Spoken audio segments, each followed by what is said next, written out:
Magandang araw mga kapuso, narito po ang mga kapanapanabik na ganap dito lamang po sa Apoy sa Dugo. Hindi talaga titigil si Angel sa paghahanap dito kay Vanessa at talaga naman na kapag makita daw niya si Vanessa ay pagpapahingan na daw niya ito habang buhay at talagang gusto na niya na mamatay itong si Vanessa.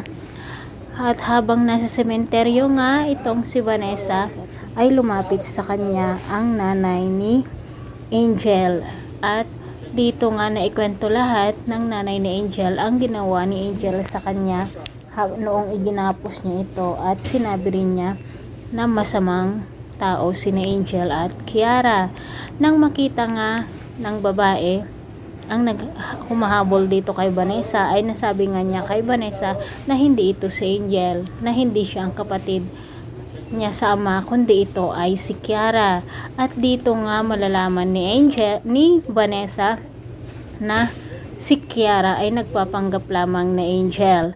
Napakasama talaga itong babae na ito dahil nga gusto niyang iburol na buhay ang kanyang nanay, at talagang gumawa siya ng hukay para dito sa kanyang ina, at nagmamakaawa nga ang babae mga kapuso. Sana hinintay naman ni Vanessa na mailigtas, o sana bumalik siya doon upang iligtas itong babae na ito.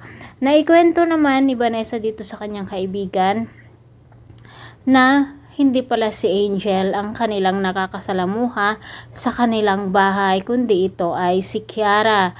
Ngayon ay sinabi nga ng kanyang kaibigan na gagawin nilang lahat para mahanap kung nasaan nga ba itong si Angel. Mga kapuso, talagang napakasama ang babaeng ito, at hanggang kailan niya itatago ang kanyang tunay na pagkatao. Ito namang si Marco ay paniwalang paniwala na baliw nga si Vanessa, dahil hanggang ngayon hindi pa niya alam na nagpapanggap lamang itong si Vanessa para makakuha ng ebidensya laban dito kay Angel o Kiara. Gusto na ngang sabihin ni Lexie kay Marco ang tungkol dito kay Vanessa, ngunit nahahadlangan dahil nga dito kay Sylvia. Mga kapuso, pakaabangan po natin ang bawat eksena dito lamang po sa Apoy sa Dugo. Maraming salamat. God bless.